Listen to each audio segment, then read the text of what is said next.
Raised an awful lot of questions. I will try and answer as straight as I can. Answer number one, Cyprus will be a secular country under any constitution. It was so under the 1960 constitution. It would have been so under the Annan Plan. It will be so under any constitution that is worked out between the present Greek Cypriot and Turkish Cypriot leaderships. So rest at peace on that score at least. However, there are secular countries and secular countries. France is a secular country in which the state is quite hostile to religion. The United States is a secular country in which the state is very friendly to religion. In Cyprus, there has been, on the Greek Cypriots, even when they deny it, are in fact on all the European Union scales, together with the Maltese, the most religiously practicing group in the European Union.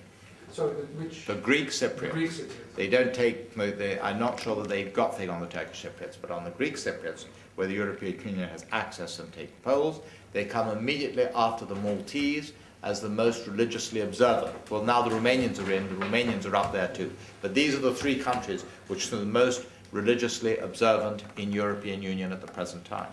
So by making the state secular, you do not get rid of the influence of religious bodies, even on politics, let alone on social life. That will unquestionably continue on the Greek Cypriot side, whether you or I like it or not. On the Turkish Cypriot side, there has been an increase. It was a traditionally much more genuinely secular than the Greek Cypriots. I mean, for instance, I will give you, if I may, a funny story. We were on one of these Greek Cypriot, Turkish Cypriot groups, and one of the Turkish Cypriots said, "I have never been into a mosque." And a Greek Cypriot lady, very well-known lady, said, "Oh, I'm very secular too." And I turned to her and I said, I won't say her first name because she'll once realize who she is, and I said, "Well," I said, "tell me, how many times have you been to church this year?" And she said, "Oh, about 15, and of course every day in Holy Week." I said, "You're not secular the way the Turkish Cypriots, you know, secular and secular, there are." But amongst the Turkish Cypriots, there is no doubt that the arrival of Turks from Anatolia has increased the percentage of people who keep to a Muslim ritual. There is no doubt about that. So there's an increase of religious influence there. As a secularist, you have a real dilemma, as many of my Turkish secularist friends have. Because those of my Turkish secularist friends who are not Democrats don't have any worries. They are for the army, period. But if you're a secularist and a Democrat, then you have a real problem. And that's not for me to solve for you this evening. The question certainly isn't one from the human rights point of view, because I've debated secularists in France, and I appreciate sort of that extreme form of secularism. Our concern would be, and I started my question by referring back to the Western Thrace, the Sharia law. Yes. It's the implementation of those differences in public life that I think my organization, in trying to help Turkey, and especially, I'm thinking of my students, the Turkish Cypriot students that have a very difficult time to come to the UK and study financially and the bureaucracy involved. That on the one hand, we recognize the human rights issue, there's no question there, but whether, my question was, is there any chance that that might be reflected in local community law, for example? Well, let me put it this way. The Sharia law issue in Western Thrace does not depend on the Treaty of Lausanne. Therefore, I believe, and I speak in this instance as a Greek rather than a British citizen, the rest of my talk has been as a British citizen, but this I can say as a Greek citizen, that it should be abolished. That the idea that imams should be deciding family law of Muslims in Western Thrace is to me deeply antipathetic, and I believe that it would not anger even the AKP, let alone secularist Turks in Turkey, were the Greek state to abolish it. The quid pro quo for that would be that imams could then be elected, which the Greek state doesn't want, because they would probably elect people whom the Greek state would not desire. But this is not our business. The point is that the Greek state has so far been giving us an excuse for refusing the election of the imams in the two prefectures, Rodopi and Xanthi, where there are substantial Muslim communities. It has been given as a reason that they are judges. It is a valid reason so far as it goes. They are judges according to the Sharia law. If you abolish the Sharia law, or the application of the Sharia law, they will not be judges, therefore you could elect them.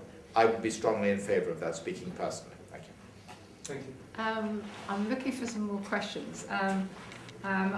Before I bring you in, I was wondering, the things that I hear most about, and Alfred's sitting here reminded me because he went to Wilton Park in Turkey, where he talked about the opening of Turkish ports. Now, I haven't heard that for a bit, and what I have heard is about the virgin birth theory, which I was told by the British. No. I'm just saying that you go in vague sort of waves of discussion on Cyprus, where sometimes you're obsessed by one idea and another by another.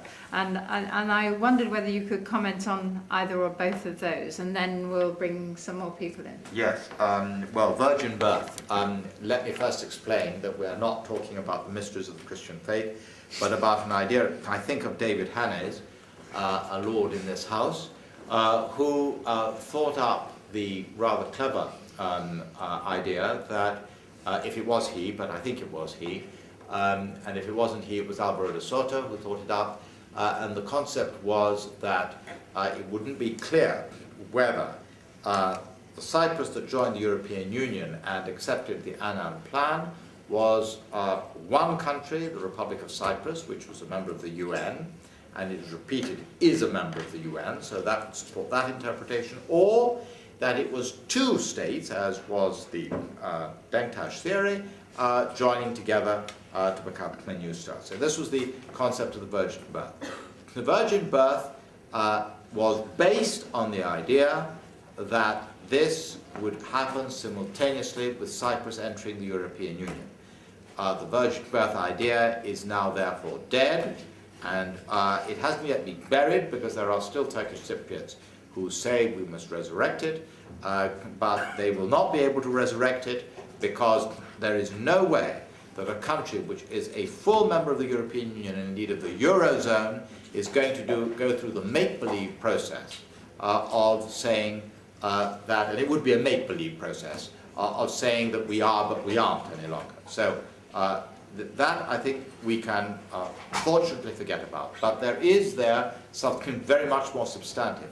The virgin birth concept was used by the formulators of the Annan Plan, and this was one of the reasons why a lot of Greek Cypriot intellectuals voted no, to legitimize and to perpetuate treaties, quote unquote, made by the quote TRNC unquote with Turkey, and to perpetuate them.